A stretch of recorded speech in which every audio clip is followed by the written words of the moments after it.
After the Galveston hurricane, on September 17th, in coal towns throughout northeastern Pennsylvania, the United Mine Workers issued a call for a strike, demanding recognition of their union and a living wage.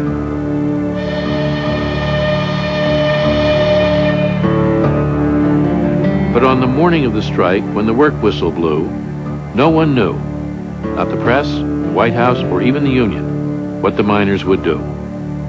Union President John Mitchell was asking bitterly divided miners to challenge the mightiest monopoly in America, a handful of wealthy coal operators controlled by America's most powerful financier, J. Pierpont Morgan. By 1900, J.P. Morgan Enterprises had just about wrapped up the entire anthracite region. So you're fighting a distant corporation way off on Wall Street. And how do you reach out to that? How do you reach out even to communicate with it? And it's the largest industrial conglomeration, the largest industrial consolidation in the country, this anthracite empire. The miners feared the coal operators, but they distrusted one another even more. The men came from different countries, spoke different languages, and Mitchell had spent years trying to unite them. He had sent in teams of organizers before he arrived in the anthracite region. And they worked inside the community, learning the languages of the people, appreciating what they ate, appreciating their customs. And when he spoke to miners, it was this. You don't have to drink if you're Irish with Italians, but you work with them. And to get anything done in the way of improvements in the workforce at the job site, you've got to bury your antagonism temporarily and join with these people in a common effort.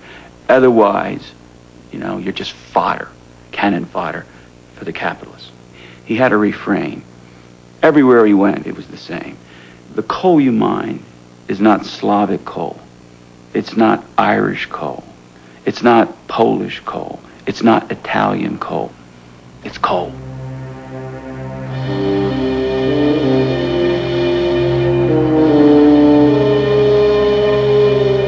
By the day of the strike, Mitchell had convinced 9,000 miners to join the union. But more than 140,000 miners had not. Unless most of them went on strike, the union would be broken. The union men thrown out of their homes and fired, never to work in the mines again. In one home after another, miners and their wives struggled with a difficult decision. At dawn in the little coal towns across northeastern Pennsylvania, every miner wondered what his neighbor would do.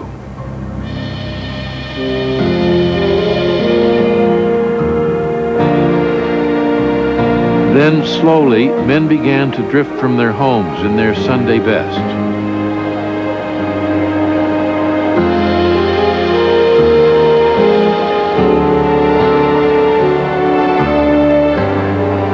Astonishment of everyone, 90,000 men stayed out of the mines that first day. Some marched from one mine to the next, urging those who were still at work to come out and join them. These are not radical people. They're fighting for a piece of the American pie. In a sense, so little. A decent living wage so they continue to support their churches, support their communities, and support their families. By week's end, 120,000 miners had joined the strike. By the second week, well over 90% of the mines were closed. But the mine owners refused to negotiate. As the strike continued, Mitchell was becoming a hero, especially to the boys in whose ranks he had once stood, the Breaker Boys. As I saw those eager eyes peering at me, he said, the fight had a new meaning for me. I felt that I was fighting for the boys, fighting a battle for innocent childhood. By the middle of October, the miners had been out for a month. They had no savings and little help from the union. Some were reduced to scavenging the woods for food. Still, they held on. The miners at times were actually starving. They couldn't buy from the company store because they didn't have the credit. You had to mine the coal to get the credit. And the big companies, the companies that owned the mines, could care less. They thought, well, we'll starve them out. If they're going to strike, we'll stop it. They'll either work or else. As the strike wore on, mills, factories, and homes across the country were running low on coal, and prices began to skyrocket. With the election and cold weather coming on fast, the strike had become a campaign issue. Mitchell timed the strike perfectly. He timed the strike to occur just before the national election to make a fool out of McKinley with his campaign slogan of a full dinner pail. I mean, you can't even heat your homes in New York City and Philadelphia and places like that.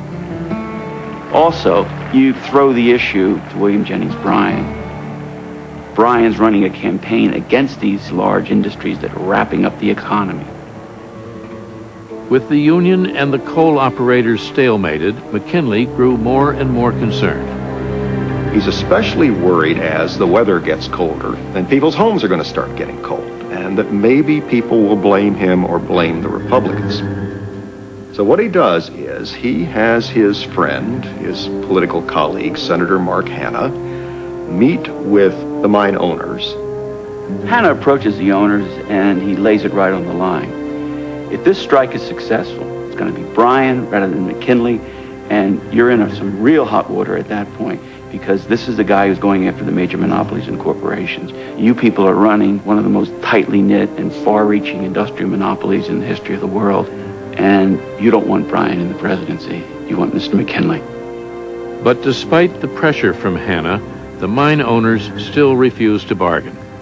When they refuse, he goes over their heads to Pierpont Morgan. And Morgan puts heavy pressure on, and all of a sudden, signs begin to appear that, yes, we're open for work at an increase of 5 and 6% of the wage scale, but no recognition of the union. That's one thing they did not do and wouldn't do. Mitchell rejected the offer. But on October 28th, just 1 week before the election, the mine owners made a new proposal. They still refused to recognize the union, but they now offered a 10% increase in pay. Mitchell accepted. The strike was over. What they offer is hardly anything. But the miners are bankrupt. They're starving. And they're willing to go back to work because they have to go back to work to support their families. They got, in a sense, a de facto recognition of the union, that it existed, that Mitchell existed, that the UMW was there and there for the long term. But believe me, this thing wasn't over, because it's just a dress rehearsal for something bigger. In the fall of 1900, John Mitchell had done what many thought impossible, uniting a divided group of workers. When Mitchell leaves the region, he leaves a workforce of over 100,000 men organized in a national union. In every worker's home after the 1900 strike, there would generally be a picture of the Sacred Heart of Jesus, and right beside it would be a picture of John Mitchell. Johnny DeMitch, they called him, our Lincoln, our Savior. And when he leaves, the Breaker Boys get together and they give him a gold medallion, which he wears around his neck. And as his carriage leaves Hazleton, as many as 5,000 Breaker Boys followed it outside of town.